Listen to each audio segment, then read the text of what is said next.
Hey universe, I am back. The good thing is my exams are finally over. On the bright side, I am finally back. There's also not a lot going into the Need for Speed community. Is this game already dead before it started? I don't think so. It's not gonna be like that. There's gonna be under the hood article always, every week I guess, before the release. But as far as we know, there is one under the hood article. It's about the handling of the game. We have talked about how the handling works on a previous video. If you missed that video, make sure to check it out on the top right of your screen. Also, we were right. Break to Drift was dead. They specifically mentioned Break to Drift this time, and shout out goes to BlackPanthaa for making it a thing. Everything we said on our previous video was pretty much exactly the same thing on the Under the Hood article. Anyways, it's time to move on from Under the Hood and let's move on to some spicy news. Hey, let me just repeat that shit. There is not a lot going on, but I'm here to cover everything and let you know every bits and pieces of the next Need for Speed Heat. Starting off, firstly, as we can see on screen, the M3 GTR. First of all, it's a beautiful screenshot of the game. The game looks incredible. If we zoom into the photo on the left side of our screen, we can see a billboard. This billboard has an icon on top. What is this icon, you may ask? The tooth thingy? Yeah, we figured it out. It is the billboard icon. Usually in Need for Speed games, like you can like smash through billboard and it counts up. Also in Need for Speed Heat, it's gonna work the same way as it used to be. So here we go. We get to see how the billboard icon looks. I don't know if it's actually news or not, but I thought it was pretty cool to like figure out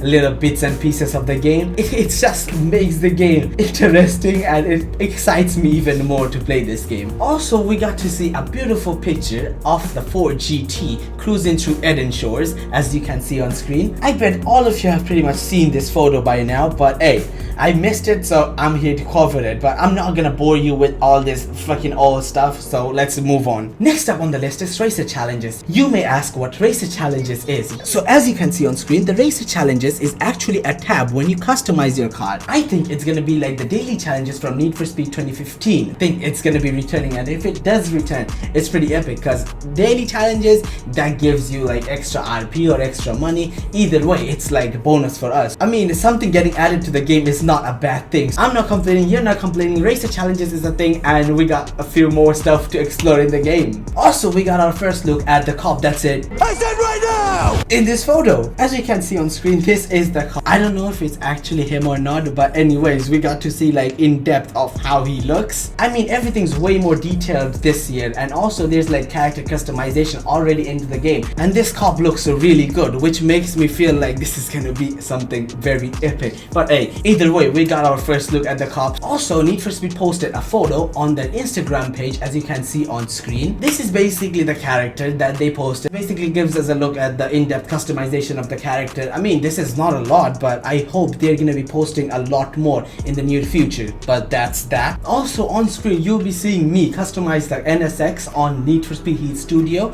This is the car that got added in Container 5 on September 17th on my birthday. Thank you very much. And we're customizing this car. For some reason, this car has a weird looking bumper, as you can see on screen. This bumper doesn't look good at all. Also, the third front bumper makes it look like a Corvette for some reason. It's weird. Also on payback, the bumpers were quite weird for NSX. But you're gonna also see, like when I go customize my rear bumper, you're gonna see like this bumper makes it look like a Corvette for some reason. But I'm not complaining. It's just, why would you wanna make an NSX a Corvette? You know what, the Corvette rear bumper actually looked pretty sick, so I went with that. But the front bumper, I went with the stock one. Payback also had this weird fucking looking fish looking bumper for some reason, the front bumper I mean. So I guess pretty much everyone went with the stock bumper for the NSX. If you did go with the second or the third options, there's something weird with you, mate. Either way, it's a Need for Speed game. You can customize your car the way you want. I don't know, man. I just don't like the third and the second bumper. Also, the fitment on the Crate 5 cars are fucking nice. They go super low and they look so nice on the car.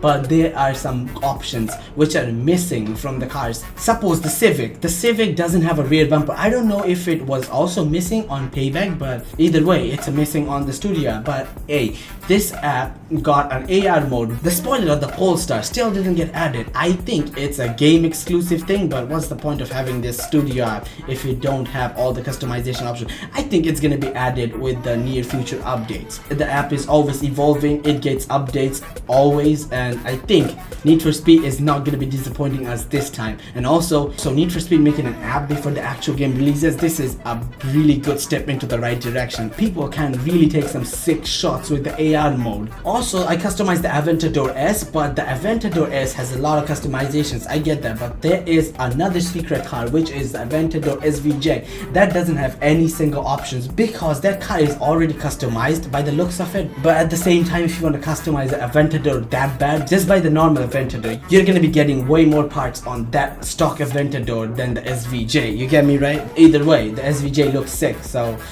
I'm not complaining. Anyways, that's gonna be pretty much it for me. It's your boy GaZiPRO. Make sure to subscribe to the channel if you are new. We are almost at 1,400 subscribers. We are 20 away from hitting 1,400 subscribers. Please make that happen. Follow me on Twitter if you haven't followed me already on Twitter, and also make sure to like the video, please, because it really means a lot. Also, let me know in the comments if you do like the new aspect ratio that I'm making the video in, but also make sure to let me know in the comments that you're watching, what you think about Need for Speed Heat, and what are your thoughts on the next game or on the studio.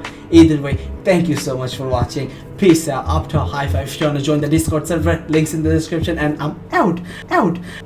Bye.